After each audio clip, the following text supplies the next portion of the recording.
Hi friends, आपका स्वागत है महादेव सर की अकाउंट क्लास में। हम लोग पिछले क्लास में रिवैल्यूएशन अकाउंट के कॉन्सेप्ट के बारे में हम लोगों ने देखा था और हमने वहाँ पर ये बताया था कि रिवैल्यूएशन अकाउंट कब और किन कंडीशन में बनते हैं। बेटा हमने बताया था कि जब रिवैल्यूएशन अकाउंट बनाने की तब ज़रूरत पड़ती है जब हमारे पास 4 कंडीशंस होते हैं। सबसे पहला, change in profit sharing ratio. Second, admission of a new partner. Third, retirement of A partner. And fourth condition होता है जब किसी पार्टनर की डेथ हो जाए।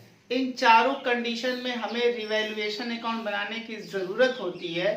तो आज हम लोग ये देखने वाले हैं एक एग्जाम्पल के थ्रू कि रिवैल्यूएशन अकाउंट बनाया कैसे जाता है, इस पे क्वेश्चंस कैसे बनते हैं और इसको सॉल्व किस तरीके से किया जाता है। तो बेटा हम आज की क्लास स्टार्ट करते हैं। एक हमने एग्जाम्पल लिख रखा है, इस एग्जाम्पल को रीड करते हैं और इसमें देखते हैं कि रिवैल्यूएशन अकाउंट किस तरीके से बनाया जाता है। बेटा इसे जरा रीड किया जाए। लिखा हुआ है A and B are partners. A और बी क्या है? पार्टनर्स है। Profit and loss ratio 3:2।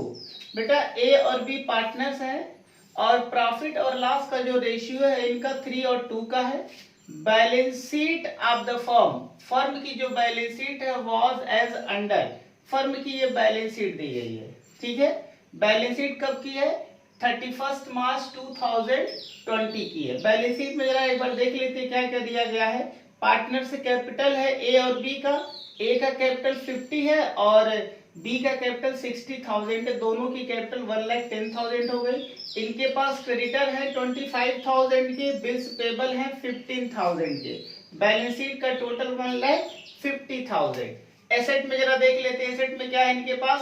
Land है, बिल्डिंग है, मशीनरी है, फर्नीचर है, स्टॉक है, डेटर्स है और कैश एंड बैंक है। सिंपल बैलेंस शीट दिया गया है। इंफॉर्मेशन में जरा देख लेते हैं और अदर इंफॉर्मेशन में क्या दिया गया है। आगे लिखा गया है A and B decided that PL ratio बेटा profit and loss ratio will be 1:1। यानी कि ए और बी जो पार्टनर्स थे इनके बीच में जो पीएल का रेशियो 3 और 2 था, इन लोगों ने डिसाइड किया। इन लोगों ने क्या किया? डिसाइड किया, यह निश्चय किया कि जो पीएल का रेशियो होगा वो 1 और 1 का होगा। ध्यान देना बेटा, पहले रेशियो 3:2 का था, अब ये लोग सोच रहे हैं कि इनका रेशियो 1:1 का रहे। क्या प्रॉफिट शेयरिंग रेशियो चेंज हो गया? बोलो, चेंज हुआ कि नहीं हुआ? हाँ सर, चेंज हुआ। अगर बेटा प्रॉफिट शेयरिंग रेशियो चेंज हो गया तो हमें यहाँ पर रिवैल्यूएशन अकाउंट बनाने की जरूरत पड़ेगी। आगे जरा देखें। For this asset and liabilities are revalued as under. इसके लिए कह रहा है कि जब इन्होंने चेंज किया पीएल, इसके लिए एसेट और लायबिलिटीज का क्या किया गया? रिवैल्यूएशन। रिवैल्यूएशन मींस नया वैल्यू पता करने की कोशिश की गई। एज अंडर मींस बेटा जिसे नीचे जिस तरीके से ये बता रहे हैं, जरा ध्यान दो। लिखा है land increase by 20%, building by 10%। Land increase माने बढ़ गया 20% से और बिल्डिंग 10% से। Machinery decrease by 1,000। मशीन की वैल्यू डिक्रीज मींस कम हो गई 1,000 से। Provisions are made on debtors at the rate of 10%। यानी कि डेटर्स पे हमें प्रोविजन मेंटेन करना है। और क्रेडिटर इंक्रीज अप टू 120%। और ये जो क्रेडिटर है वो 120% से क्या हो गया? इंक्रीज कर गया। क्लियर है? हमसे बनाना कैसे तो पूछा तो है नहीं बेटा, हमसे रिक्वायरमेंट में है prepare revaluation account. Prepare revaluation account. आपको रिवैल्यूएशन अकाउंट बनाना है। क्या बनाना है? रीवैल्यूएशन अकाउंट बनाना है। तो बेटा हमने जो 4 केस बताए थे, 4 केस में सबसे पहला वाला केस यहाँ पर अप्लाई हो रहा है। प्रॉफिट शेयरिंग रेशियो इनकी क्या हो जा रहे हैं, चेंजेज हो रहा है। तो इस केस में हमें रिवैल्यूएशन अकाउंट बनाना है। तो आए जरा देख लेते हैं रिवैल्यूएशन अकाउंट किस तरीके से बनेगा।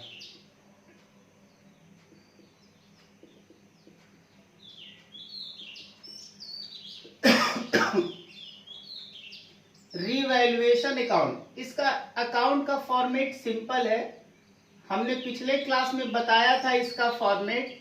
जिन बच्चों ने फॉर्मेट या कॉन्सेप्ट वाली क्लास नहीं देखी थी, मेरा रिक्वेस्ट उन सारे बच्चों से है कि प्लीज आप हमारे कॉन्सेप्ट वाली क्लास एक बार जाकर के देख लें। हालांकि मैं पूरी कोशिश करूंगा कि इसमें आपका सारी प्रॉब्लम्स दूर हो जाए, लेकिन फिर भी आपको हमारी एक बार रिवैल्यूएशन की कॉन्सेप्ट वाली क्लास देख लेनी चाहिए। आए बेटा जरा ध्यान दें, हमने कॉन्सेप्ट वाली क्लास में ये बताया था कि रिवैल्यूएशन अकाउंट जो होता है वो एक नॉमिनल अकाउंट होता है। रिवैल्यूएशन अकाउंट कैसा होता है, एक नॉमिनल अकाउंट होता है। तो नॉमिनल अकाउंट के जो रूल्स है वो रूल्स इस पे अप्लाई हो जाते हैं। नॉमिनल अकाउंट का क्या रूल होता है बेटा, नॉमिनल अकाउंट के रूल होते हैं all expenses and losses are debited, all income and profit are credited. यानी कि अगर एक्सपेंसेस या लॉस होगा तो डेबिट होगा, ये बेटा एक्सपेंसेज या लॉस है। और अगर इनकम या प्रॉफिट होगा, या तो इनकम हो या प्रॉफिट हो, तो उसे हमें क्या करना पड़ेगा, क्रेडिट करना पड़ेगा। क्लियर है।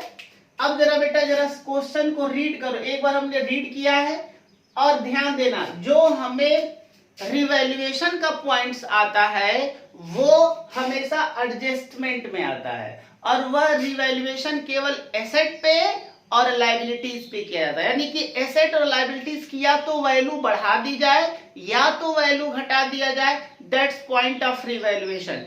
इसके अलावा अगर कोई पॉइंट, एक ऐसा पॉइंट जिससे ना एसेट की वैल्यू बढ़ रही है ना घट रही है, तो वो पॉइंट रिवैल्यूएशन का नहीं होता है। तो बेटा हमें रिवैल्यूएशन के लिए स्पेशली हमें ये देखना पड़ेगा, क्या जो पॉइंट हमसे बोल रहा है एडजस्टमेंट में, क्या उससे एसेट की वैल्यू बढ़ या घट रही है। अगर बढ़ या घट रही है तो वो रिवैल्यूएशन का पार्ट है, और अगर बढ़ या घट नहीं रही है तो वो रिवैल्यूएशन का पार्ट नहीं है। आए जरा पहला पॉइंट देख लेते हैं। पहले पॉइंट में लिख रखा है लैंड इंक्रीज बाय 20%। लैंड बेटा ये देखो, लैंड तुम्हारी एसेट है और ये कह रहा है कि इंक्रीज कर गया।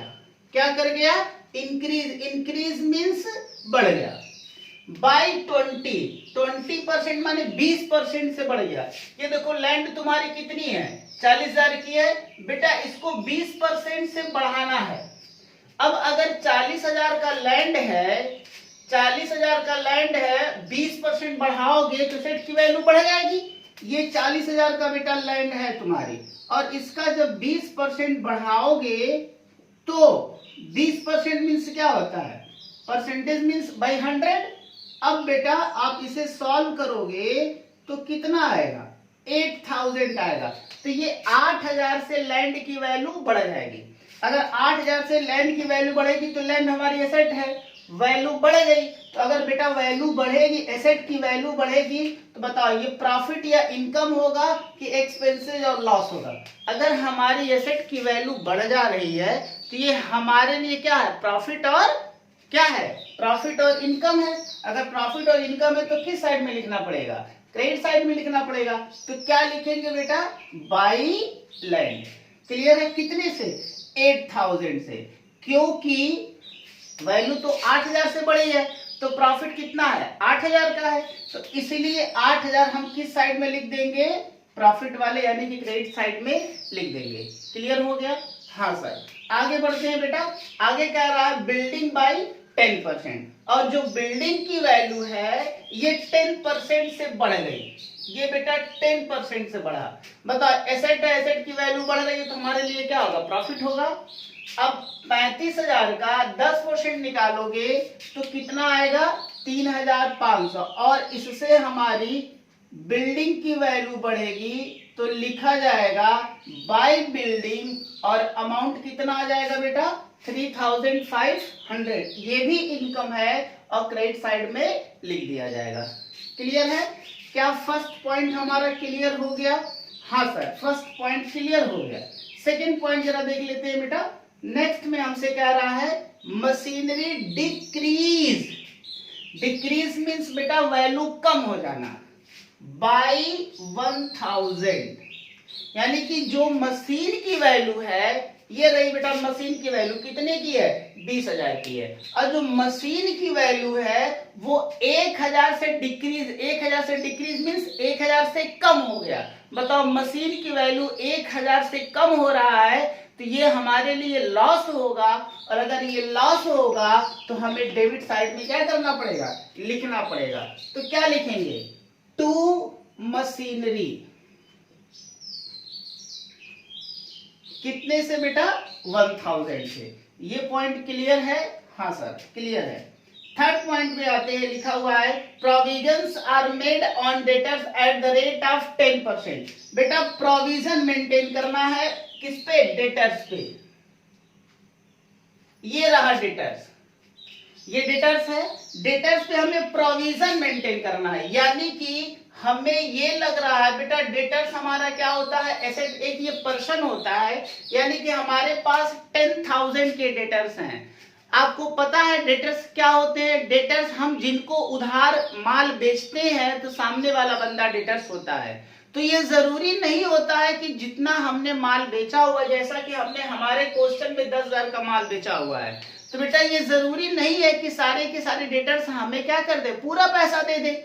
उसमें कुछ डेटर्स ऐसे होते हैं जो पैसा नहीं देते हैं या फिर नहीं दे पाते हैं बाय एनी रीजन, बाय उनके नेचर में बेईमानी होती है या फिर वो कहीं दूर चला गया है, मतलब ऐसा है कि या फिर उसका पैसा देने का इंटेंशन नहीं है। ऐसे बहुत सारे रीजंस होते हैं। तो हमें क्या करना होता है, उन डेटर्स पे एक प्रोविजन मेंटेन करना होता है कि उतना पैसा हमें नहीं मिलेगा। ये अनुमान होता है, जब आप बिजनेस करते हो तो एक अनुमान लगा लेते हो कि हमारा कितना पैसा डूबने वाला है। तो यहां पर जो अनुमान लग रहा है वो 10% लग रहा है, यानी कि जो हमारे डेटर्स हैं 10,000 के डेटर्स में 10% जो डेटर्स है वो क्या है, डाउटफुल है, वो हमें पैसा देने वाले नहीं है, ऐसा बिजनेसमैन को लग रहा है। तो बेटा 10,000 का 10% निकालोगे तो 1,000 आएगा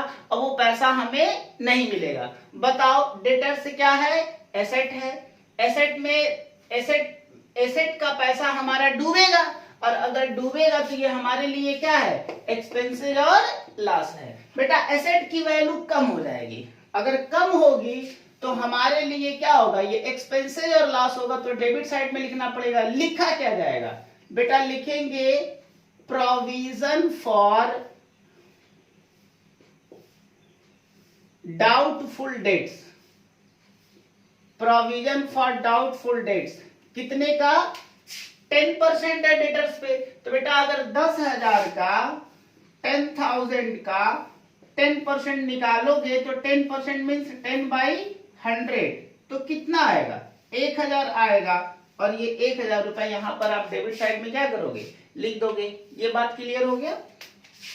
लास्ट पॉइंट पे आते हैं, लिखा क्रेडिटर इंक्रीज अप टू 120%। बेटा क्रेडिटर इंक्रीज करना है, इंक्रीज मीन्स क्या करना है, इंक्रीज मीन्स बढ़ाना है, अप टू 120%, यानी कि ये जो क्रेडिटर है, क्रेडिटर 25,000 का है, इसको 120% तक बढ़ाना है।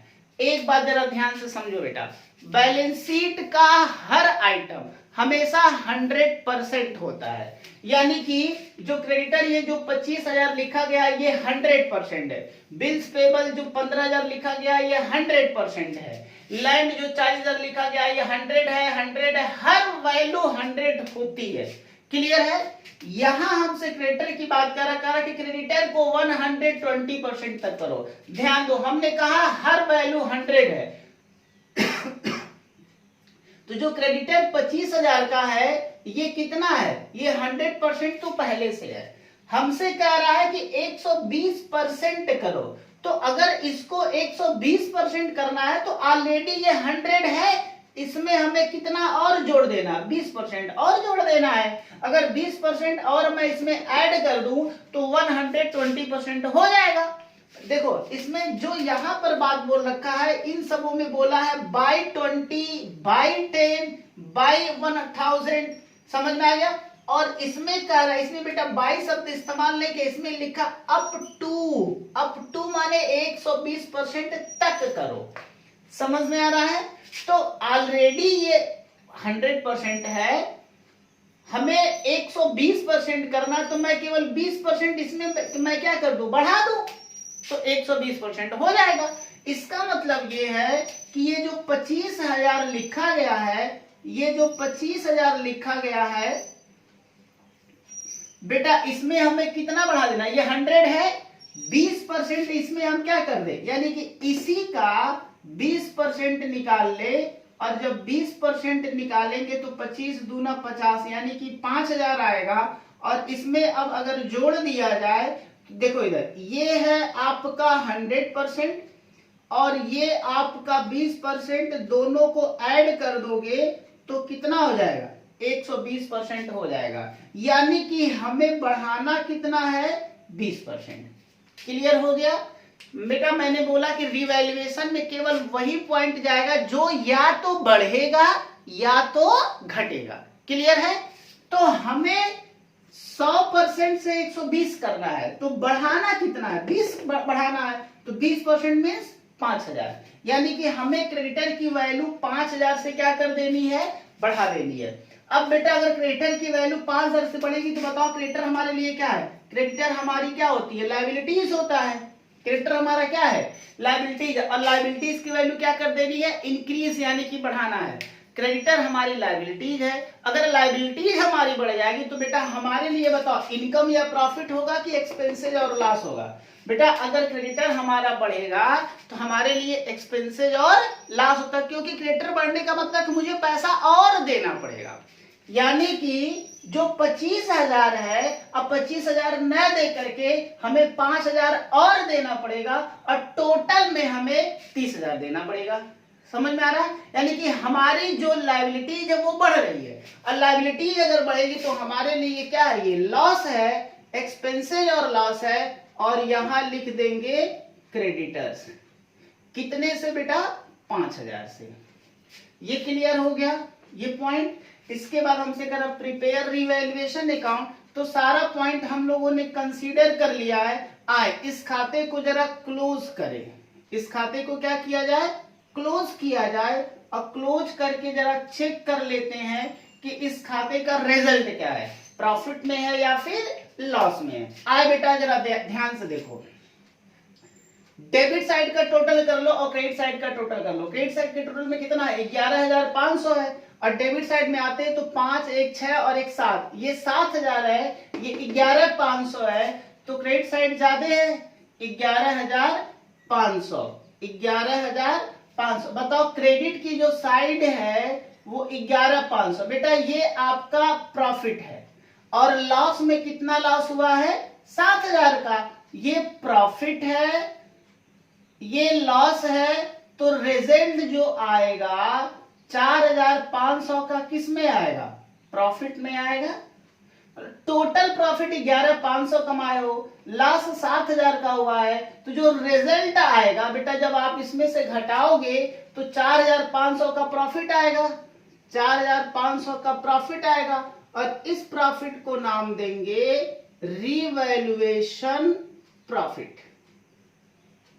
क्लियर है। अब बेटा इस प्रॉफिट को जो पार्टनर हैं, ए और बी पार्टनर है, तो ए और बी आपस में इसे क्या करेंगे, बांट लेंगे। रेशियो क्या लगाएंगे बेटा, जो रेशियो है वो 3 और 2 वाला, यानी कि जो पुराना रेशियो है उसी पुराने रेशियो से इसे क्या कर लेंगे, बांट लेंगे। तो बांट लेते हैं, 5, 9, 45, 9 तरीके 27,000, सॉरी 2700, और 9 दूना 1800। ये रहा प्रॉफिट, यानी कि due to revaluation of asset and liabilities, जब हमने एसेट और लायबिलिटीज का रिवैल्यूएशन किया तो रिवैल्यूएशन मींस नया वैल्यू जब पता करने की कोशिश की, तो उस नए वैल्यू को पता करने के लिए बेटा हमने कुछ एसेट का दाम हमने बढ़ाया, कुछ एसेट का दाम घटाया, कुछ लायबिलिटीज का दाम हमने घटाया बढ़ाया, तो जो रिजल्ट आ रहा है, रिजल्ट आपका 4500 प्रॉफिट में आ रहा है। और इस प्रॉफिट को जो पुराने पार्टनर हैं वो अपने ओल्ड रेशियो में क्या कर लेंगे, डिस्ट्रीब्यूट कर लेंगे। बात समझ में आ गया बेटा? इसीलिए हम रिवैल्यूएशन करते हैं, ताकि रिवैल्यूएशन करने से जो प्रॉफिट या लॉस हो उसे आपस में बांट लिया जाए, और बांटने के बाद ओल्ड रेशियो में बांटने के बाद अब जो बिजनेस होगा, अब वो बिजनेस बेटा इस रेशियो से आगे किया जाएगा। यानी कि अब अगर बिजनेस प्रॉफिट में होता है तो अब जो रेशियो लगेगा वो 1 और 1 का लगेगा। ये बात क्लियर है?